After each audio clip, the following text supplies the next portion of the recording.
TV భక్తి సమాచారం WhatsApp ఛానల్లో జాయిన్ అవ్వండి. అన్ని విశేషాలు ఎప్పటికప్పుడు తెలుసుకోండి.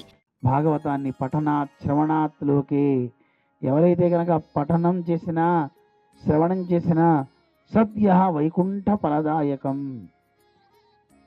చదివేవాడు వినేవాడు మంచిగా చదవాలి, మంచిగా వినాలి. అని మంచిగా వింటామంటే శ్రద్ధతో ప్రేమతో ఇది నన్ను ఉద్ధరిస్తుంది, ఇది కృష్ణ కథ కదా అని ఎవడి గురించన్నా చెప్తుంటే చెవులు ఎంత పెద్ద అవుతాయండి. చెప్పు చెప్పు మధ్యలో అటు ఇటు చూడకు చెప్పు అని వాడి గురించి వీడి గురించి వింటామే. అంతకంటే ఇంకా ఎక్కువ శ్రద్ధ ఈ భాగవత కథ మీద ఎవరు పెడతారో అలాంటి వాడికి సద్య వెంటనే వాడికి ముక్తి లభిస్తుంది, వైకుంఠ ఫలదాయకం.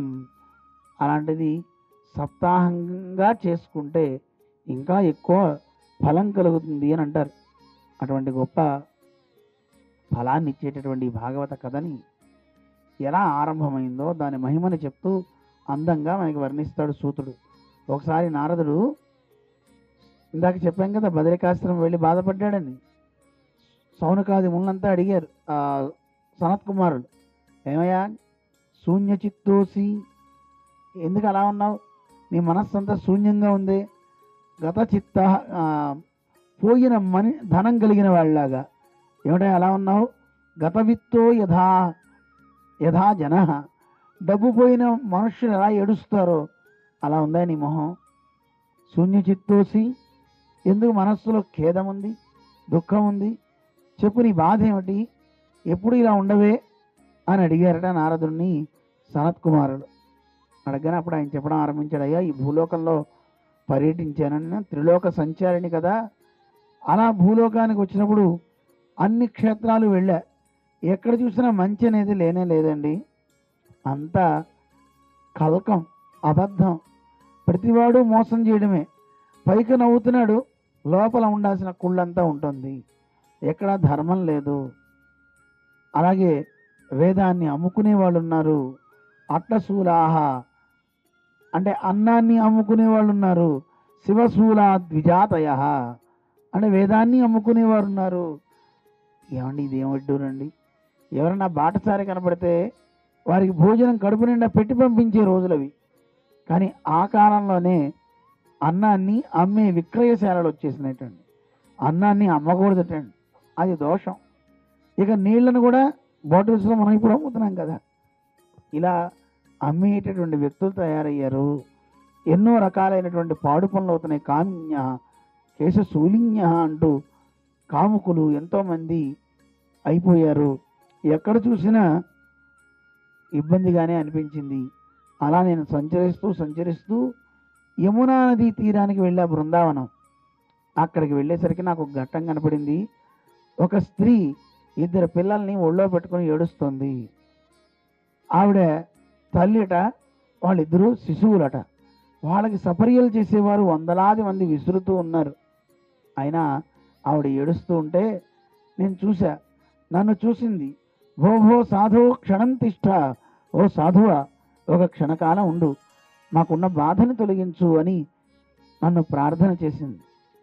ఏమిటమ్మా ఎవరు నువ్వు, ఎందుకు ఇక్కడ ఉన్నావు అంటే, నేను ఇక్కడ దుఃఖిస్తున్నానండి, ఇదిగో నా పిల్లలు 2 ఇలా ముసలివాళ్ళు అయిపోయారంటే.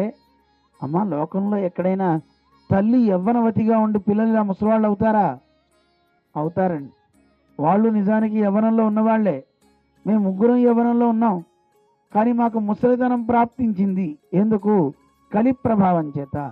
అసలు ఎవరమ్మా నువ్వు, ఇంతమంది మీకు సపర్యలు చేస్తున్నారు, వీళ్ళంతా ఎవరు?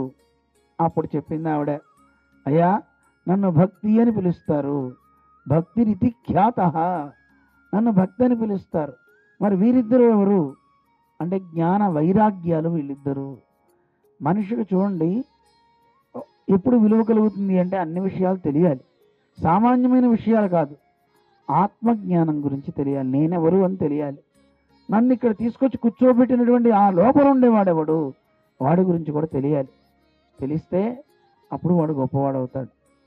ఆ భావన ఎంతసేపు బాహ్యంగా ఉండే వాటిని కనిపెడదాం, వాటిని చూద్దాం అనుకుంటున్నాం తప్ప లోపల ఉండేవాడిని చూడాలని మనకి తెలియడంలా.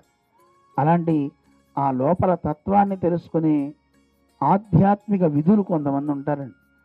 వారి లోపల ఉండే ఆత్మజ్ఞానాన్ని, పరమాత్మ జ్ఞానాన్ని వాళ్ళు చక్కగా ఆకలింపు చేసుకుంటుంటారు.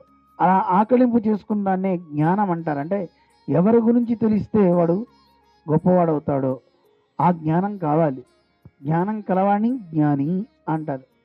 అందువల్ల జ్ఞానం కావాలి. జ్ఞానం బాగా పండిందనుకోండి ఏమవుతుంది? భక్తిగా పరిణమిస్తుంది. జ్ఞానం అంటే చూడండి, ఇక్కడ ఒక ఆయన కూర్చున్నాడు. ఆ కూర్చున్న ఆయన అంత ముందు వరకు మీకు తెలియదు, కానీ ఆయనే మీ తమ్ముడని తెలిసిందనుకోండి, లేదు మీ భర్త అని తెలిసిందనుకోండి, జ్ఞానం కలిగింది. కలిగిన తర్వాత అది మాట మాటికి స్మరించడం వల్ల ఏమవుతుంది? ఆయన మీద ప్రేమ ఏర్పడుతుంది. మీరే ఆలోచించండి. ఎప్పుడైనా ఒక సంబంధం కలిగిన తర్వాత మనకి వాళ్ళ మీద ప్రేమ ఏర్పడుతుందా, ఏర్పడదా? పెళ్లి చూపులు చూస్తారు చూడండి. చూసినప్పుడు మొదట నచ్చుతుందో నచ్చదో తర్వాత సంగతి దేవుడు ఎరుగు. కానీ పెద్దవాళ్ళు ఇచ్చి పెళ్లి చేశారు. ఈయనే నీ భర్త అని చెప్పారు. భర్త భర్త భర్త అని స్మరించడం వల్ల ఏమైంది? ఈవిడికి ఆయన మీద ప్రేమ కలిగింది, ఆ జ్ఞానం కలిగింది. కలిగిన తర్వాత ప్రేమ ఏర్పడింది.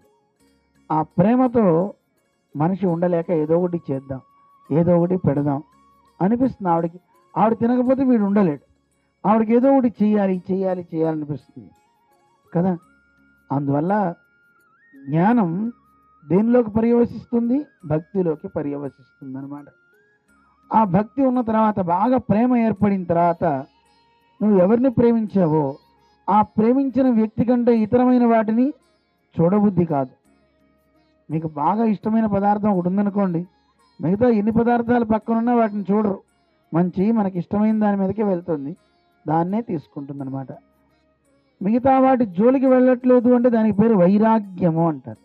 వైరాగ్యము అంటే ఆ పరమాత్మ ఎందే మనకి దేని మీదైతే రాగం ఉంటుందో మిగతా వాటి మీద రాగం లేకపోతే దాన్ని వైరాగ్యం అంటారండి. అలాంటి జ్ఞాన వైరాగ్యాలు, భక్తి, ఈ మూడు మనిషి కలియుగంలో రావడంలా. ఎవరికి వాస్తవమైన జ్ఞానం తెలుసుకోవాలనిపించట్లేదు, ఎవరికి మంచి మీద ప్రేమ కలగటం లేదు, దైవం మీద భక్తి లేదు. అంతేకాదు దైవం తప్ప మిగతా వాటన్నిటిని తృణప్రాయంగా చూడాలి. కానీ చూస్తున్నారు ఎవరైనా? మిగతా వాటి మీద ప్రేమ పెరుగుతుంది, దైవం మీద విరాగం పెరుగుతుంది. ఇప్పుడు భాగవతం వినాలా? నమస్కారం, ఒకసారి ప్రజెంట్ వేసుకుని వెళ్ళిపోతే అయిపోతుంది అనిపిస్తుంది. దేవుడి దగ్గరికి వెళ్ళాలి, అబ్బో అంతసేపా, ఎన్నింటి దాకా ఉంటుందండి పూజ అని అడుగుతారండి అందరు. అడిగితే ఒకసారి తెలియక, అబ్బో వీడి శ్రద్ధ ఎక్కువేమోనని 6 నుంచి 8:30 దాకా అన్నారు. అయితే సరే అండి వెళ్ళిపోయాడు. కరెక్ట్గా 8:30కు వచ్చాడు. ఎందుకు? అప్పుడు పెడతారు ప్రసాదం, దానికి వచ్చాడు హాయిగా. ఏదో ఒకటండి, అది వచ్చినా మంచిదే. ఎందుకంటే అలా ప్రసాదం తీసుకోవడం వల్ల కూడా వాడికి శాంతిని కలగజేస్తాడు పరమాత్మ. ప్రసాదం అన్నా కూడా భగవద్ అనుగ్రహమే. ఆ రకంగా వాడు మళ్ళీ ఆ పరమాత్మ యందు భక్తి కలిగేలాగా చేస్తున్నాడు. ఓ డాక్టర్ దగ్గరికి వెళ్తే మందు ఇస్తే ఎలా రోగం ఉపశమిస్తుందో, దేవుడి దగ్గర ఆయన ఆరగించిన ప్రసాదం తినడం వల్ల కూడా మనలో ఉండే అహం అనేది రోజు రోజుకి తగ్గుతూ ఉంటుంది, క్రమేపీ తగ్గుతూ ఉంటుంది అన్నమాట. అందుకే మనం దేవుడి గుళ్ళోకి వెళ్తే ప్రసాదాన్ని కొంచెంగా తీసుకుని కళ్ళకద్దుకుని తినమంటారు. ఎక్కువ తింటే భోజనం, కొంచెంగా తింటే అది ఔషధం. అందుకని మనం ఔషధంగా తీసుకోవాలి. తీసుకుని చక్కగా ఆలయంలో ప్రసాదాన్ని మన శరీరాన్ని, మనస్సుని శుద్ధి చేయమని, పరమాత్మ యందు ఇంకా ఇంకా ప్రేమ కలిగేలా చేయమని ప్రార్థన చేయొచ్చు. దేవుడు ఇస్తేనే వస్తాయండి ఇవన్నీ, జ్ఞానం కానీ, భక్తి కానీ, వైరాగ్యం కానీ. మనం అనుకుంటే రావు. వస్తాయా? ఏమీ రావు. అందువల్ల ఈ జ్ఞాన, భక్తి, వైరాగ్యాలు కలి ప్రభావం చేత ఏమైపోయినాయి? ముసలివైపోయినాయి. పాపం ఆ 2 పిల్లలు కళ్ళు తెరవట్లేదు. ఆవిడ చెప్పింది, అయ్యా మేము ఎవరో కాదు, జ్ఞాన, భక్తి, వైరాగ్యము మేము ముగ్గురం కూడా వెళ్తూ ఉంటాం. అలాంటి మాకు ఈ కలి ఆవరించడం చేత ఒక అడుగు కూడా ముందుకు వేయలేకపోతున్నారు మా పిల్లలు ఇద్దరు.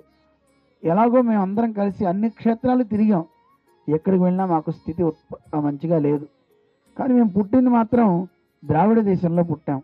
ఉత్పన్న ద్రావిడే దేశే, ద్రావిడ దేశంలో పుట్టాం. వృద్ధి చెందింది కర్ణాటక దేశంలో. అలా చేస్తూ చేస్తూ గూర్జరే జీర్ణతాంగత. గూర్జర్ దేశం అంటే గుజరాత్. ఆ ప్రాంతానికి రాగానే మేము ఇలా జీర్ణం అయిపోయామయా, అడుగు కూడా ముందుకు వేయలేకపోతున్నాము అని ఆ జ్ఞానభక్తి వైరాగ్యాలు ముసలివైపోయినాయి. మీరు చెప్పండి, జ్ఞానభక్తి వైరాగ్యాలు ముసలవడం అంటే ఏమిటో అర్థమైందా? చెప్పమంటారా?